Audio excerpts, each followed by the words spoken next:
Oh my goodness, I think I'll stay and watch. How's it going? How's it going? Nice to know him. Steady growing was always hard to watch. How's it looking? How's it looking? How's it cooking? How's it cooking? I was jugging, so give me all you keeping me keep from knowing, keeping me keep from showing, keeping me keep from growing, keeping me keep from knowing.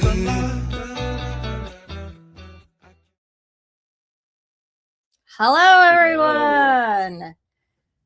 Welcome to Win Newsletter, the Stuff I.O. podcast that continuously makes fun of one of our coworkers in its name. But I am CMO Sheila Dohmann. I am COO Jason Manske, and it is Thursday, March 5th. It's March 5th, 2026. It is insane. Time continues to fly, Yes.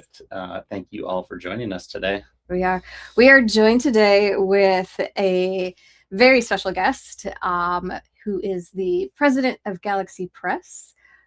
So we will bring him on and let him introduce himself. So Mr. John Goodwin, welcome. Welcome, John. Thank you very much. Thank you very much for having me on as a guest. So if you want me to just introduce myself a bit. Please do. So I'm the president of Galaxy Press and also the president of Author Services. Galaxy Press is the fiction publisher of all the fiction works of L. Ron Hubbard. He was a very popular writer in the 30s and 40s with pulp fiction, and then he came out and celebrated his 50 years with the Muse as a writer in releasing Battlefield Earth, which we'll be talking about a bit later. And then the following year, he wrote Mission Earth. He also created a contest called Writers of the Future, which is now in its 42nd year, about ready to publish volume 42. And we're very excited because we're going to be able to celebrate over 1,000 writers and artists being published professionally for the first time. So that's a very exciting thing. We've had winners from 52 countries, entrants from over 175. And so this year we have winners from 9 different countries that are all flown into Hollywood for a week-long workshop in the gala. But as the publisher of all the fiction works of L. Ron Hubbard, I'm also the president of Author Services, which is the literary agency that he created back in the early 80s to handle his fiction works, all of his works actually, but Galaxy Press focuses on the fiction, and so that's why we're really excited to be working with you on this project with Books.io, and so that's basically who I am, and I'm sticking to that story. Well, thanks for joining us. Yes. It's very exciting.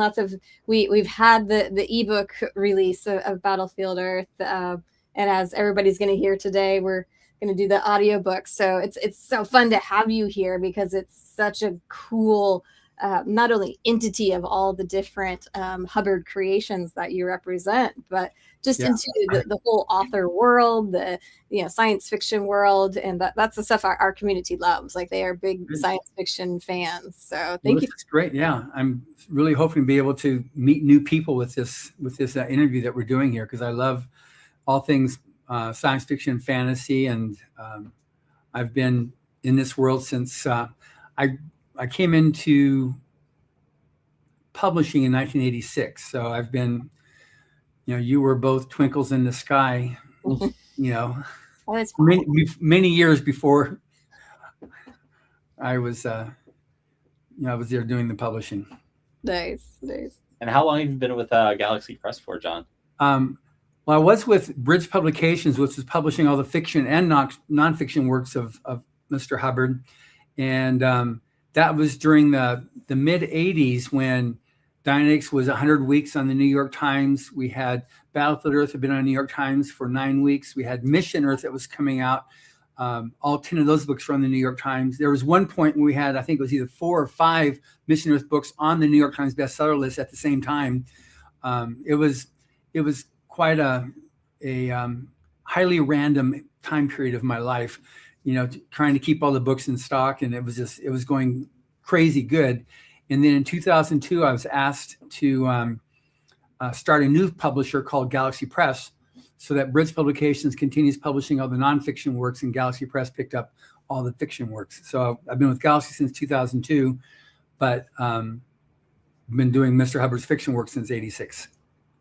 Nice. Yeah, incredible. With all the authors that you guys get to honor and work with, especially being in the publishing industry, for that long, like how has science fiction really evolved in the writing world? Like, what did you tell people, 40 years ago that you now are changing your advice for? I think it's honing down just a few key points that, especially if you got, you've got an audience that has both listeners and writers. Yes. Okay, good. So for writers, because I work with writers a lot, I just got back from 2 writing conferences, Superstars in Colorado Springs, and then followed by Life Universe and Everything in Provo, Utah, in February. And there's over 3 million books published a year. It's massive. It's crazy how many people are trying to get their voices heard. So the few things that I've been able to distill down, because 40 years ago, if you upload your story yourself, it was called vanity publishing, and everybody says, "Oh, it's a no-no. It's like thumbs down." It's like it's not a good thing. And now many authors choose that over traditional because they make more money. Traditional, you'll make 10, 15%. Whereas if you go through self-publishing, indie publishing, you can either split the profits on indie publishing or self-publishing. If you go through KDP and these other types of things with Amazon, you can make 80, 85%. You have a lot more work to do to make that happen. Right. But so what I coach right now on is, if you want to go and if you're good about like what you're doing right now, having this chat online, if you're good at social media, then you need to have yourself a presence so people know, okay, I like her, I like him, to want to check out the next book.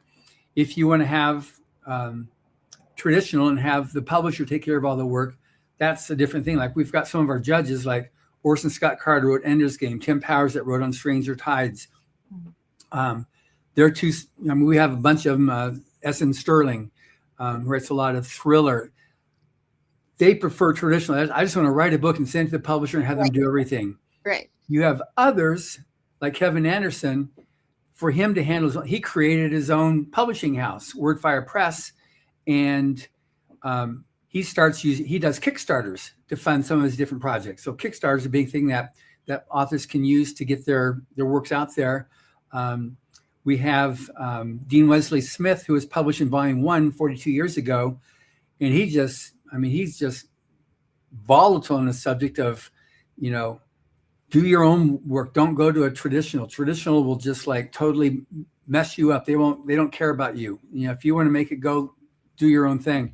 So I just give I had I think 50 different people that came to see me at Life Universe and Everything for individual 10-minute consultations. And I said, look, what are you interested in doing as an author? And so that getting that done. And then something that authors need to realize, if you actually start writing, you've just gone past well over 60, 70% of the people that said they never have time to write. Well, that's not true. You don't make time to write. And then if you actually finish a book, it doesn't matter if it's good or bad. If you finish a book, you're in the top, very small percentile of people out there. So, take a win on that. Just go toast either a root beer or a beer or a right. lovely water, whatever's your kick on that. But that's an amazing thing to do, And one thing I do suggest, because people get caught up in social media, and that's a real rat trap. You get in there, if you're not prepared for it, you say, look at my new book, you're going to invite the haters to come in and just dump on you. Right. And granted, you've got to have thick skin, but you don't start off with thick skin. It's pretty, pretty soft and malleable and gets cut very easily. So I highly recommend that you build yourself a team of friends that are like-minded,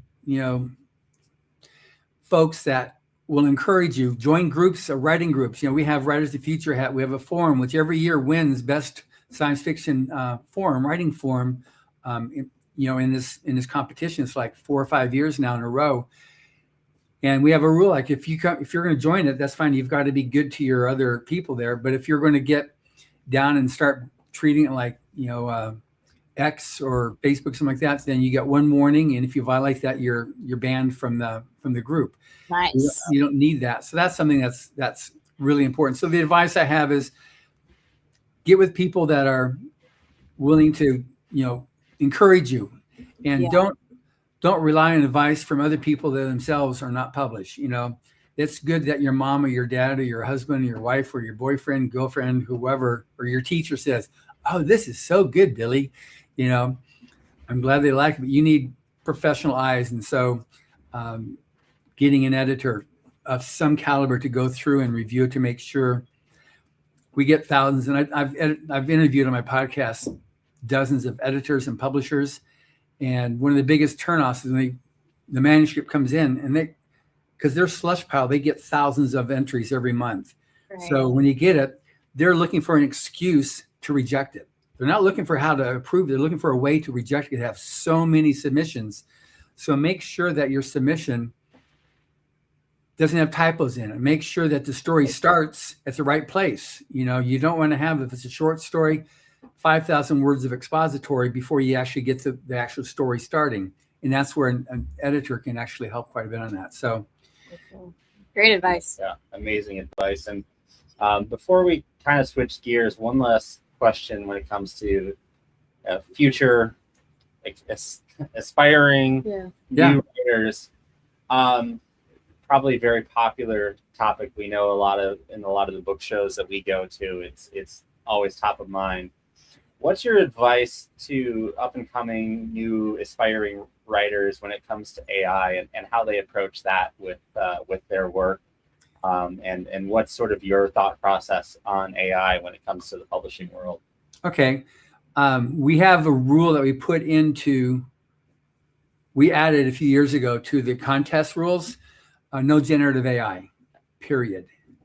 Exclamation point, end quotes, underline, bold, 48-point Helvetica, whatever type of thing. Right. No generative AI in either writing or illustration, because we also have an art contest. If there's, it's one thing to use a spell checker, because that's also AI, that's fine. And you can use Photoshop. There's, Photoshop now has AI now too. So it's important that you work out, generative versus as a tool to help you. Like it's fine that you want to use something to make sure that everything is the same point size and it's the same leading, the same margin, all that stuff like that. It's okay.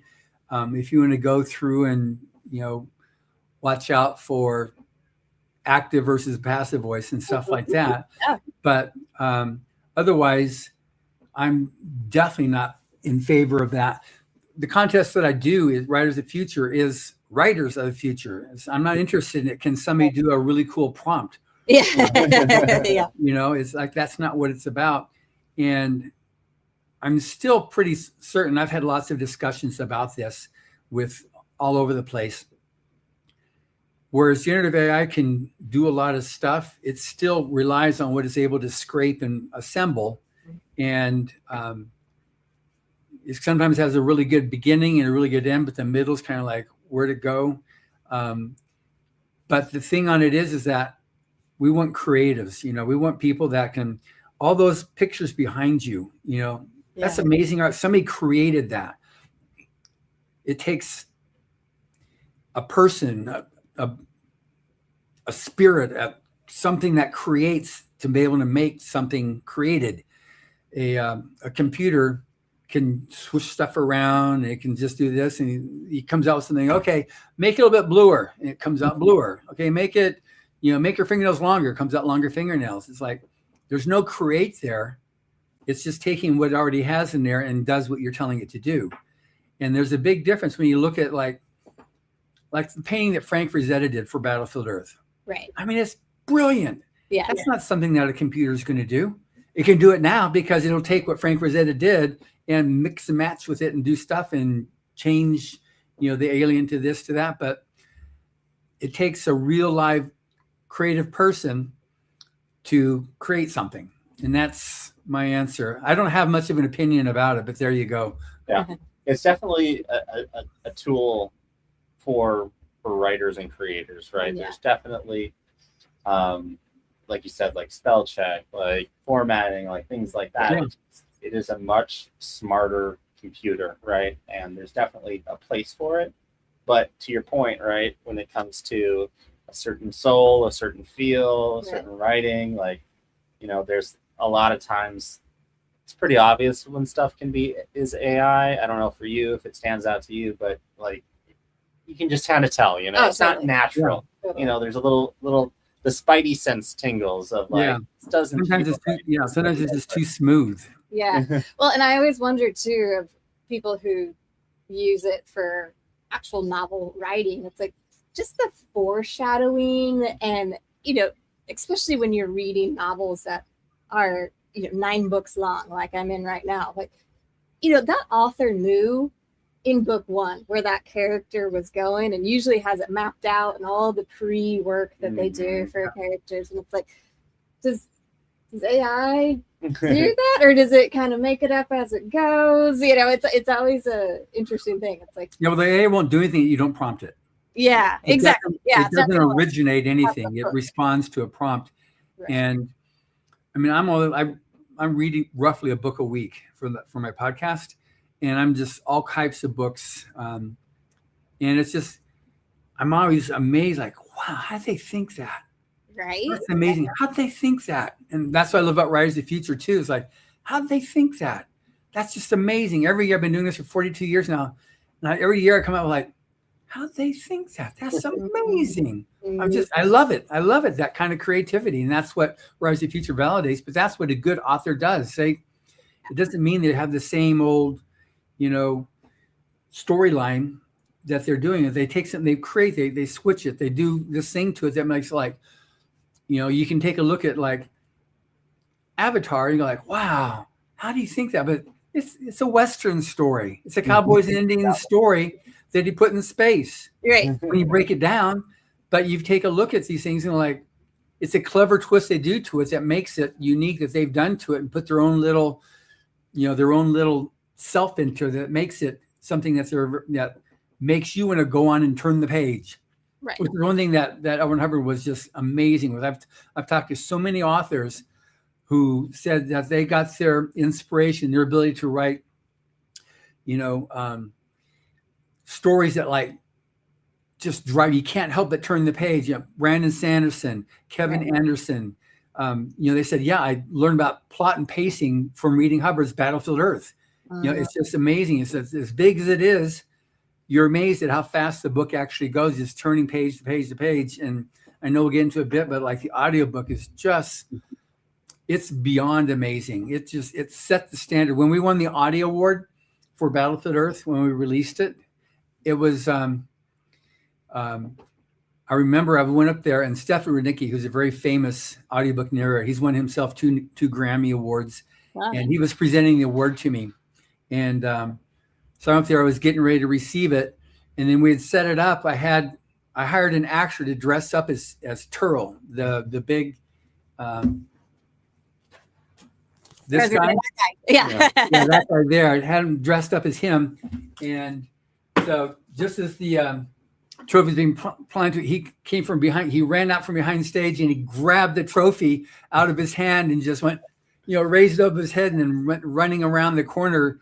And Stefan didn't know we were doing this stuff. But he was like, but it was just so much fun. It's like you get, what that book did in that audio book is just like amazing. Just it raised the bar totally now to that form of audiobook. Yeah. I mean, I think it kind of set the standard just in science fiction overall. So, yeah. I mean, for it to set the standard for an audiobook just seems appropriate. Sure, yes. And that's, I'm always doing stuff. I run various other promotions and I do other things. I do a lot of interviews and talk to a lot of actors and authors that I do for all kinds of reasons. But it's just amazing how it just consistently comes up, because the book itself is almost 5 million copies sold. Just saying that so much in science fiction got its Modern science fiction got to start with Battlefield Earth. Yeah, let's kind of talk about that a little bit, especially, and you brought up like Brandon Sanderson, who a couple people in our office are just massive Super fans, yeah. super fans of Yeah. Sanderson. But you know, the legacy of L. Ron Hubbard's science fiction writings is you know, legendary, right? Battlefield Earth, like you said, really did sort of set a tone. So what can people expect if they purchase? Let's start with the book. Like what, you know, what's the experience? What can people expect? What's the reaction that you hear the most when people read Battlefield Earth? Sure. So with Battlefield Earth, it was a celebration, like I said, of 50 years as an author. And he said, this is the first time I just wrote a book, just wanted to have fun, you know. So the book itself it's a big book. It's over 1,000 pages. Specifically, I made a note of it, 428,750 words. Wow. And, so it was published there in 1982. And it's amazing because the book starts off, the premise of the book is that you had Voyager went into space, and it had a map of the solar system on gold, and it had voices, recordings of all the people of Earth. And because it was on gold, this out in space, it was picked up by a drone that was just surveying the galaxy. And gold, per the storyline, is a very valuable metal. And so the rights to this planet was sold to the Intergalactic Mining Company. They sent a drone or a series of drones to Earth, and with kill gas that wiped out virtually the entire planet. And then they've been on Earth for 1,000 years. So it takes place in the year 3000. So they've been there for 1,000 years mining. And then this hero, Johnny Good Boy Tyler, comes up, and then it's the story of him trying to reclaim, you know, amassing all the other people that are still there on Earth. And Scotsmen are the major race. That's the heroes there on this one here. And so you've got this guy I showed you here. He's Turtle. He's the main bad guy on it, and he's very greedy. So he's found a vein of gold that home planet doesn't know about. So he's trying to get it mined without anybody knowing about, so he can then send the gold back home. And then himself, when he gets transferred back home, he'll be able to retire in luxury and all the other stuff he wants to do. So he secretly starts training Johnny. He captures Johnny and starts training him. And then Johnny's girlfriend, Chrissy, says, I'm going to come find you if you're not back in a year. And a year comes, so she comes out, and then Turl captures her. And he uses her as leverage, because his whole thing is leverage. You got to have leverage to to be able to survive in life. You need leverage to get people to do what you want them to do. And that's this whole thing. So anyway, so it builds up around that. But what makes this story so amazing is not just science fiction. In the beginning, L. Ron Hubbard talks about, he does his introduction. He talks about the difference between science fiction and fantasy, where he refers to science fiction as the herald of possibility. And it's a big point, because he was also one of the big authors during what became as the golden age of science fiction. At the time, he said, it was just a bunch of people. There's a lot of creativity going on. People were just like creating all kinds of stuff. It later became known as the golden age, but that's what that was.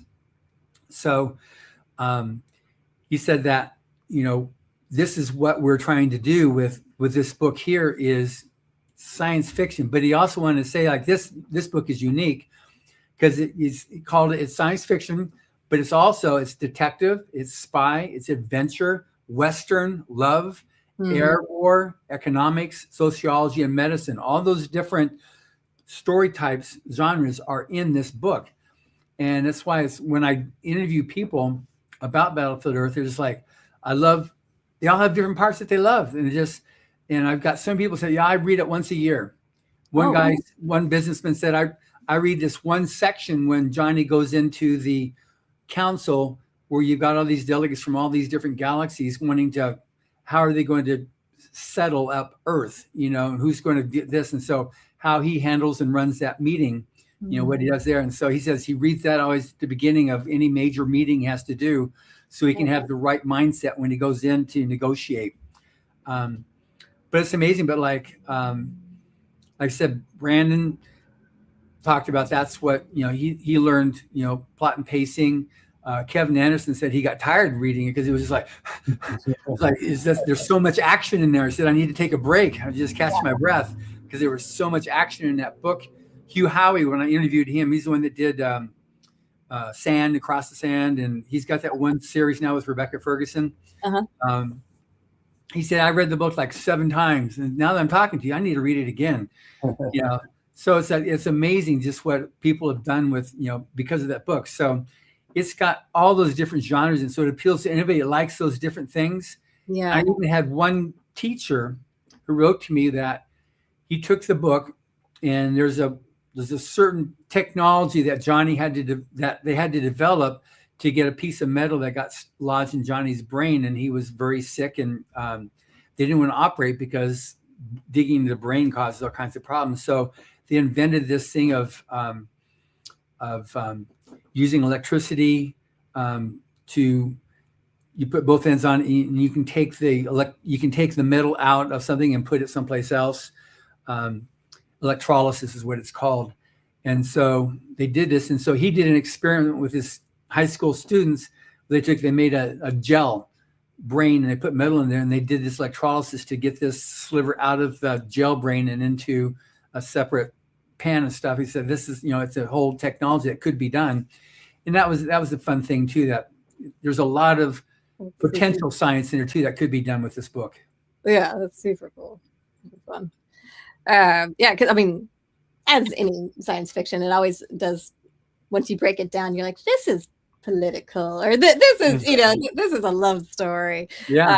So it's cool that it still resonates with people this day on those issues, even those issues in the world have changed, and medicine has evolved so much, and science has evolved so much. It's still resonates with and what's cool about the book, and it's in the audiobook too, but in the back of the book, we have, there's notes that Hubbard wrote as he was like researching. So he'd have these different, so you see his handwritten notes, which I think that's attached to the audiobook. And then there's the notes itself, but then there's also his last public interview he did is also in the book.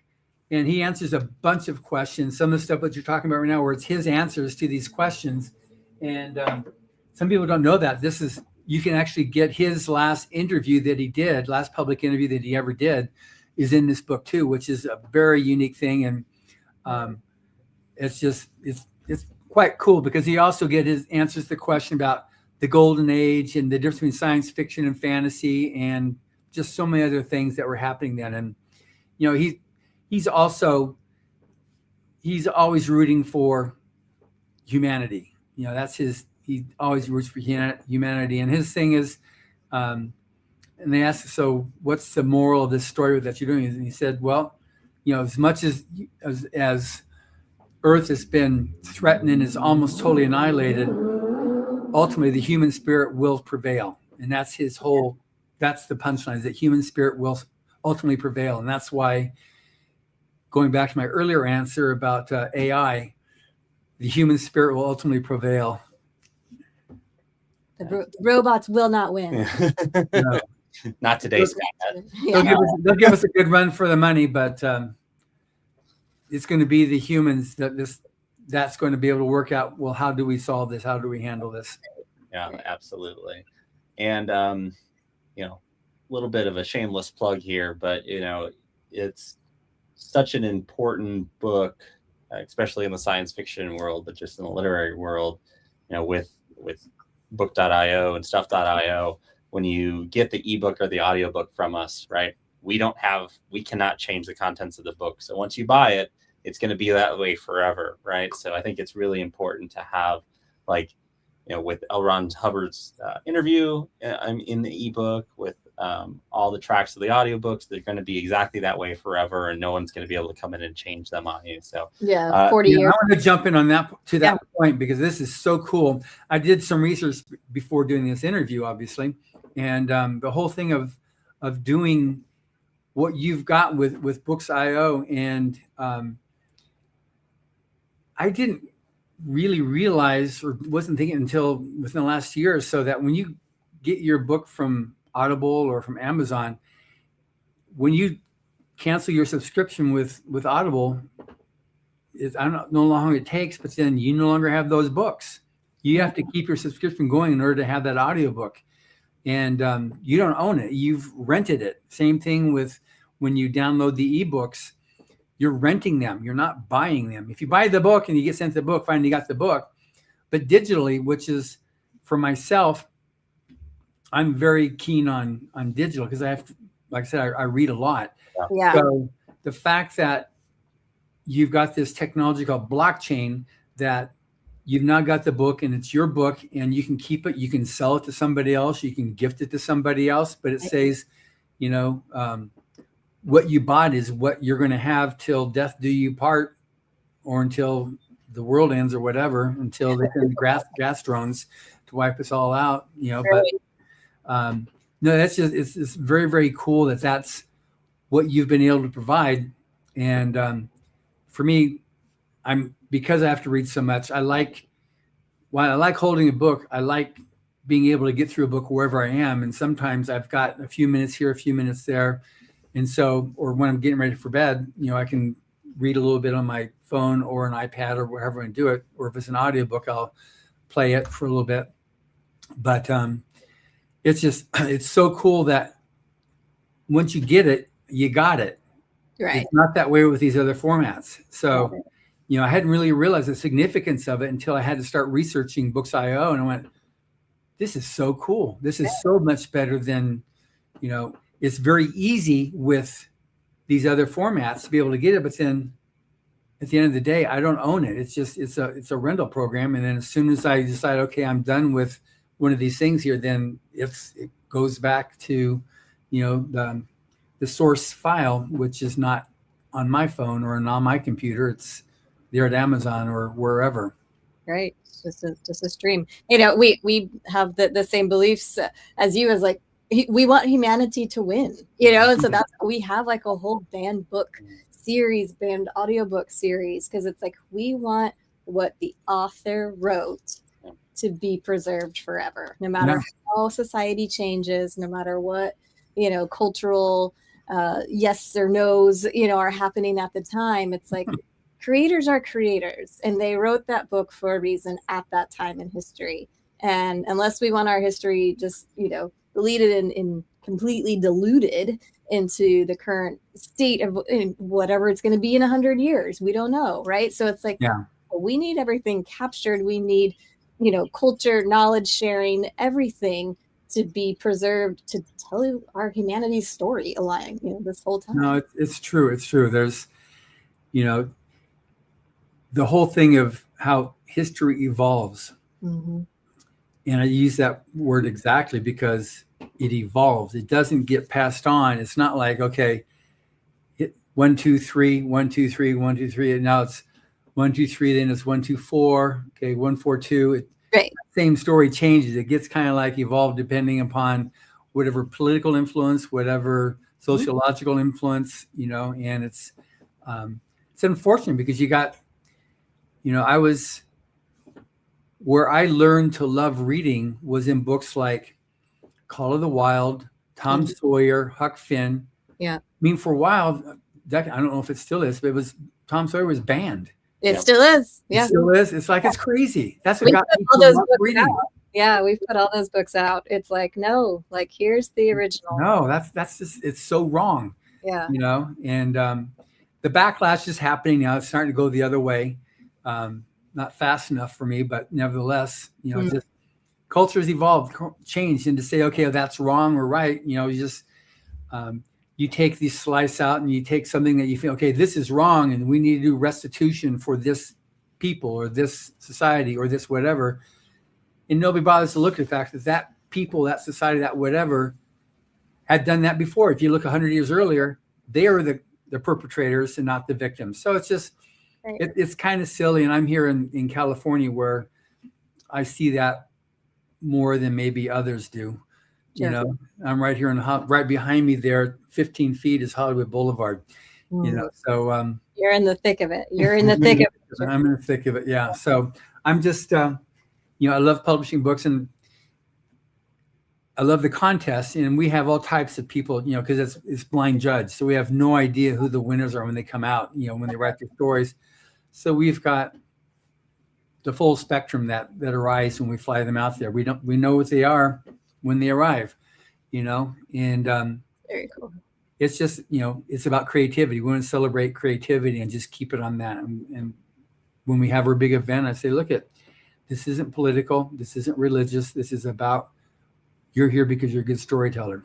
Right. And anyway, back with Battlefield Earth, it's such an inspirational story to so many different people. So many, you know, I had one guy that just posted an interview on, that's what made me become an author, was reading Battlefield Earth. That's what inspired me. It got me reading science fiction, made me become an author. That is so frequently stated as a comment about Battlefield Earth. Yeah, I've definitely heard that before as well. So it is a monument of sci-fi. That's yeah. So the fact that this is available on blockchain is just super cool. Both the ebook and now the audiobook. The audiobook is just, I'm going to just jump the gun on this thing. Yeah, tell us about it, because it's a feat just in how you got to witness any of it. Tell us about it. Yeah, no, I was there for part of for the recording on a lot of stuff. I wasn't there for the full 67 hours, but it went on for a lot. It took a lot of recording to get the 67 hours. Right. But we had, or 42 hours. We had 67 actors, and it reduced down to 42 and a half hours of audio. 198 characters were portrayed by those 67 actors, over 150,000 sound effects. So wow. When we were there, I was in some of the scenes there where they have the group scenes and stuff, or in the big studio, and we'd chanting kill, kill, kill, blah, blah, blah, you know, all the different stuff that's happening. But it was a lot of fun, but just, it was the first time that there was that kind of listening, you know, to a movie. You know, there's another audiobook company that says as the catchphrase that they've got, but we used that first before they came into a big thing on it. So it's by having, when you have an actor like Biddy McLeod, he's the little kid that was like, it's very touching when you read it. But when you listen to it, I remember I was driving, I've heard it I was listening the second time. I was driving back from an event a couple hours away, and I was driving and I was listening to some parts there, and I was just crying. I was just like, you know, just listening to it because it's a very sad scene. But Nancy Cartwright, who's the voice of Bart Simpson, plays that character. And she is so good. And it's just like, oh my word. You're just like, she is so good as a voice actor, but that's the caliber of voice actors we have with this book. These guys are they're movie stars, they're movie actors. They're like, they're the main actors that are used in Disney and in all the various other places that create animated movies and stuff. So it's amazing when you actually hear these voices, and different subtle things are done that you don't realize, but just it makes it very easy to tell. Like when you have aliens speaking, there's a little synthetic computer work that's done on the voice that makes it a little bit, you know, not natural. And then the humans are very natural sounding. There's nothing that's changed the voice. So that separates a little bit there. And when they do the earthy tones versus metallic tones, you can use that to tell the difference too. And then if the sound effect, because like I said, over 150,000 sound effects in this book, but if you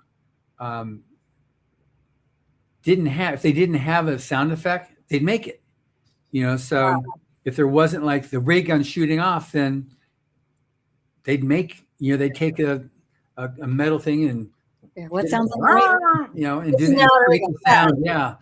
And so it's just amazing that you get the exact thing. And if it's a deep voice, and you got a guy with a deep voice. If it's a high voice, all the whatever it was, like I said, 67 actors to do all these different voices, you can get the exact voice. And then also the the sound dimension too that you get, which is at the time was unique. It used to be in those types of audiobooks, an airplane was an airplane was an airplane. A gun was a gun was a gun. Mm-hmm. A horse is a horse is a horse. Right. And then with this one here, if what they're shooting is a M16, then we got the sound of an M16 being shot as compared to a pistol, as compared to, a bazooka, as compared all these different things. We had those exact sounds.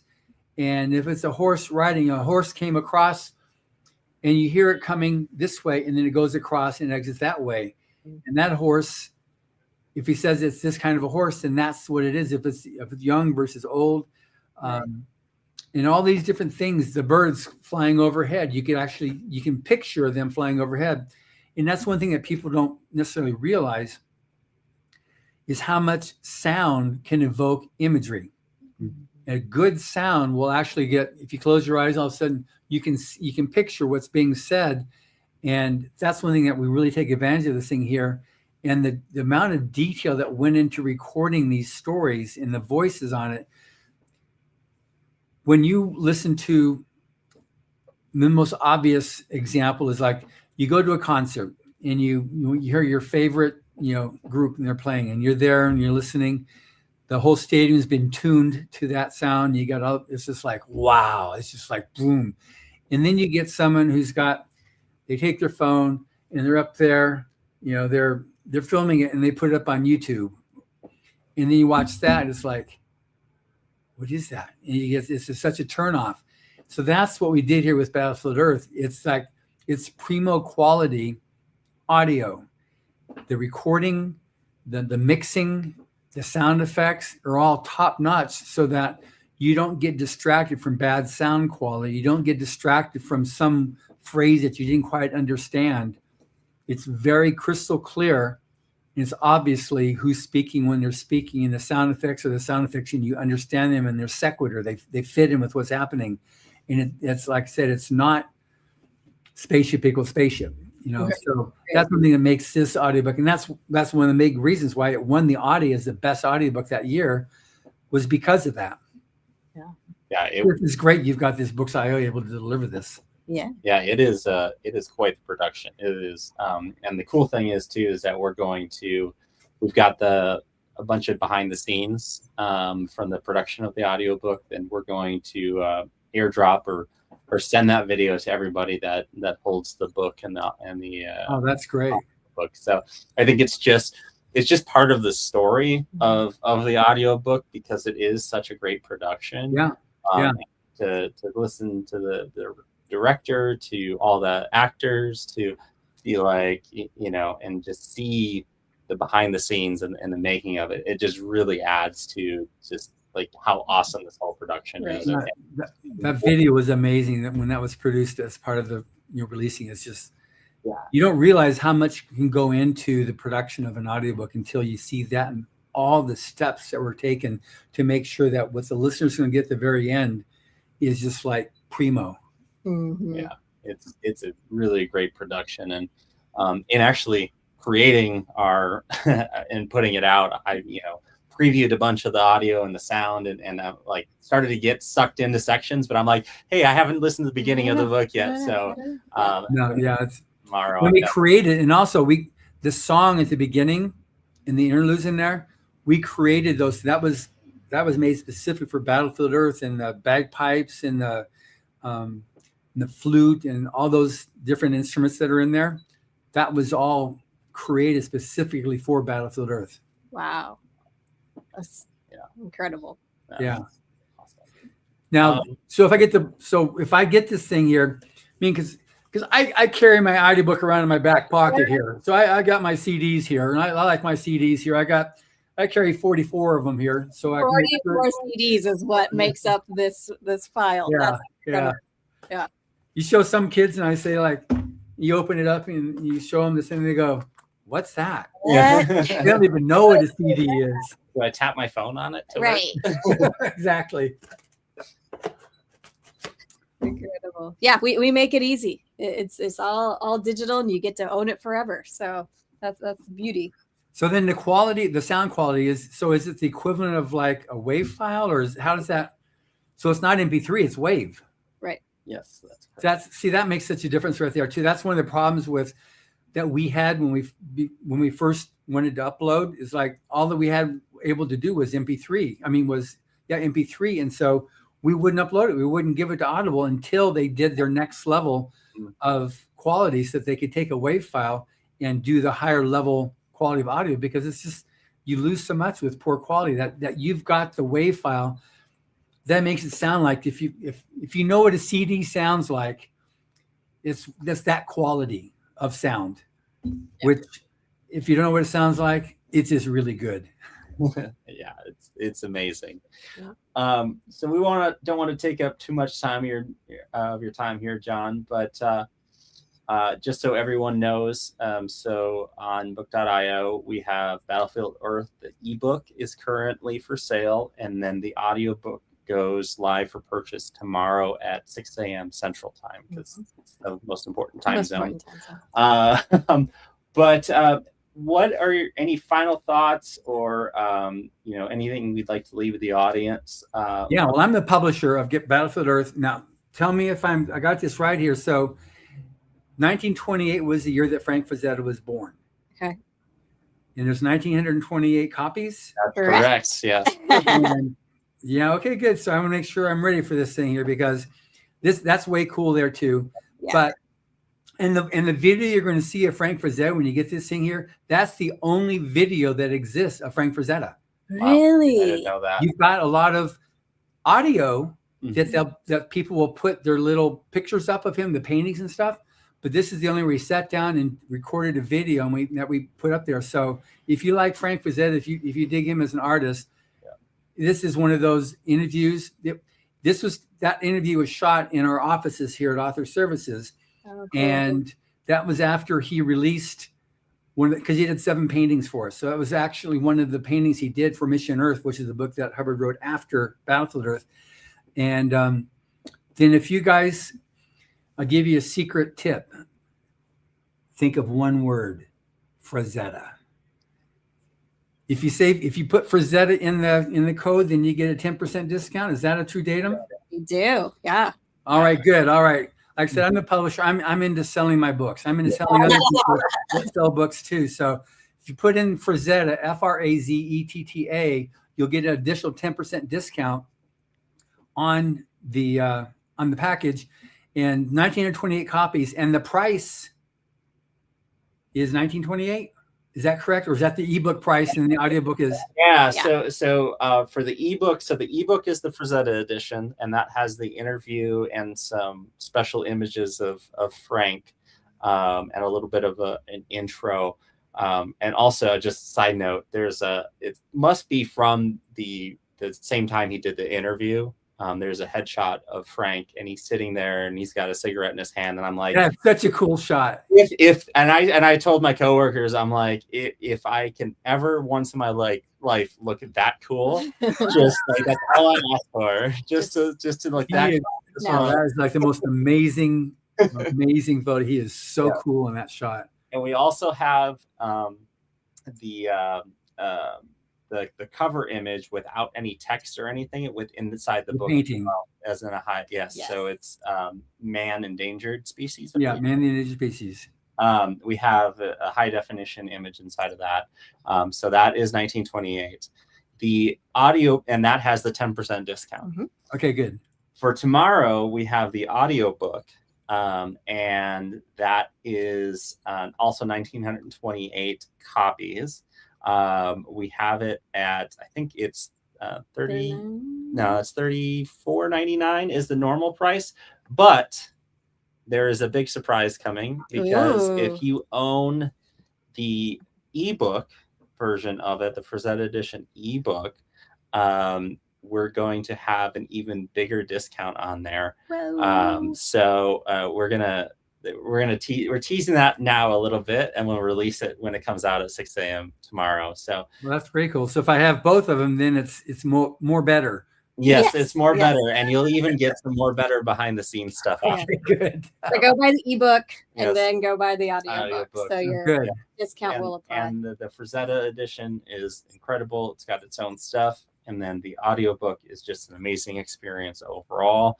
And then there's always good stuff because since you actually own these two, the ebook and the audiobook, we can say, hey, these people own these and we know that they own them, so we can send you extra things and all the good stuff. So it's really the benefit of true ownership is that you can prove it and you can get some special stuff. Can keep getting all the cool stuff for years and years. Yes. Yeah, coupons, years and years. Maybe, John goes, hey, of everybody who owns ebook and audiobook, 10 years from now, maybe there'll be something from, we don't know. If we do Mission Earth, Oh, there you go. That'd be fun. So lots of opportunity there, but the audiobook goes live tomorrow at 6 a.m. It does.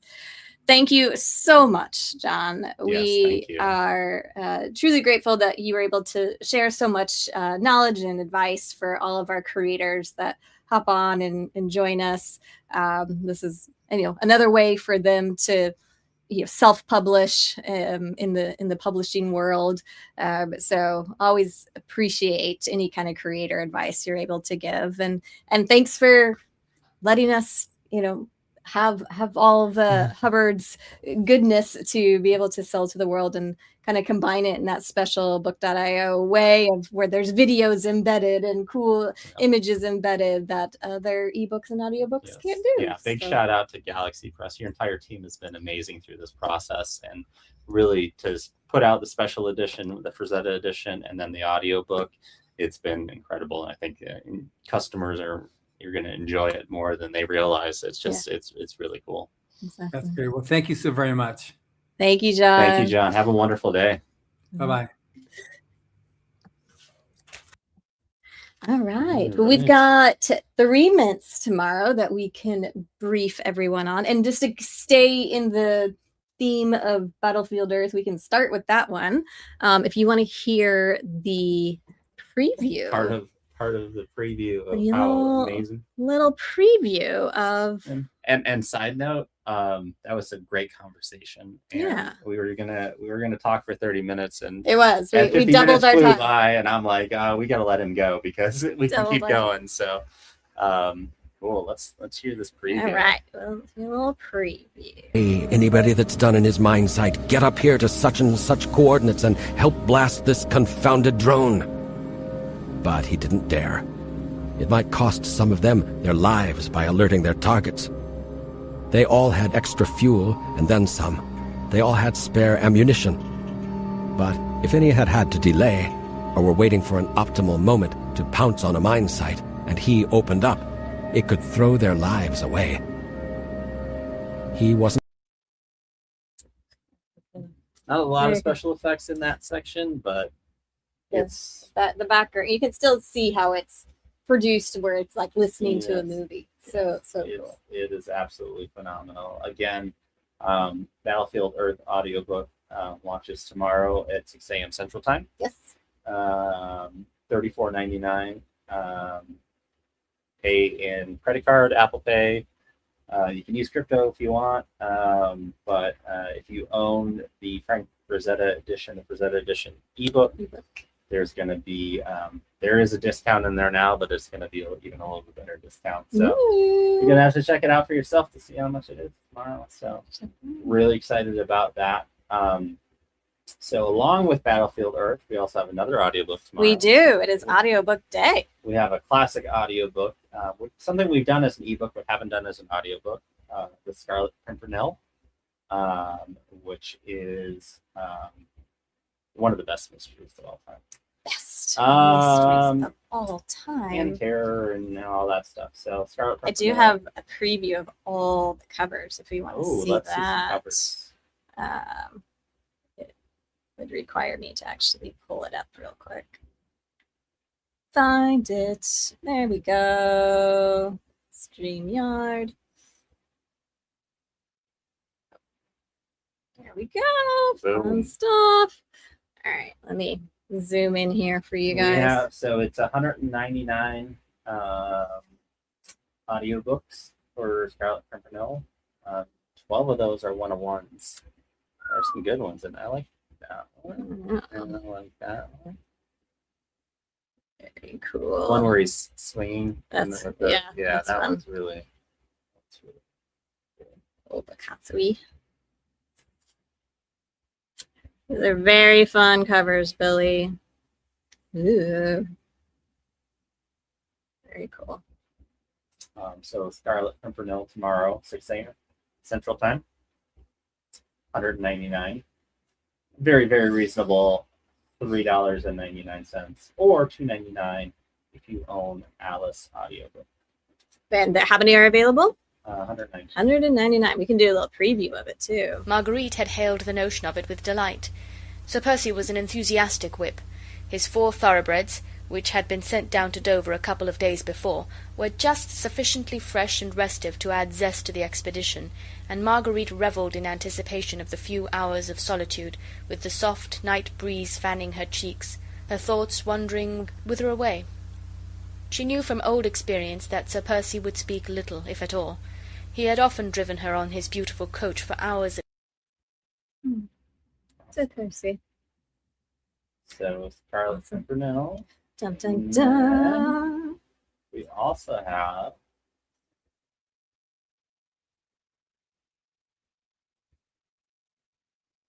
single. Are you doing the wait for it? Love Without the Headlines. Songero.ai. Songero. You got a Songero. Yeah, I do have a preview. You got a preview of that. Love Without Headlines. We'll share a taxi right back home. One more drink before you go. I've got 2 tickets. So Songero is powered by the Project Sign Orchid Tap.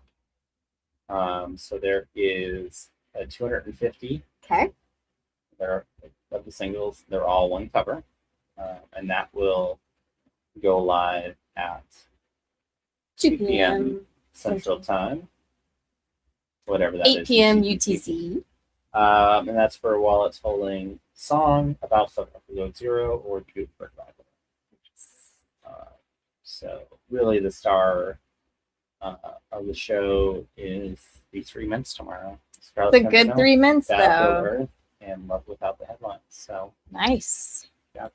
We got some good mints going on. We do. We had John pop on right away, so we didn't really get any sort of recap from this past week, but we've been hard at work. We have on all the things and all the creation. There's a lot of creation going on. A lot of creativity and creation going on. There was a Wednesday wrap up yesterday. So there was. Didn't see that. I didn't see that. It is available on all the typical places. So go to our YouTube channel, which is just at Own Your Stuff, all one word. That has everything of ours on there. So go and peruse. I throw up some shorts throughout the week as well. So go and peruse. But also always available on both X feeds, Book and Stuff's X feeds, LinkedIn, and both of the Facebook feeds of Book.io and Stuff.io official. I think it's official Stuff.io and official Book.io on Facebook. But they're always there for instant replays. So we're out there. You can find us. Yeah. 9 different ways to find us on Sheila socials. works hard to make sure that you can find us. Yes.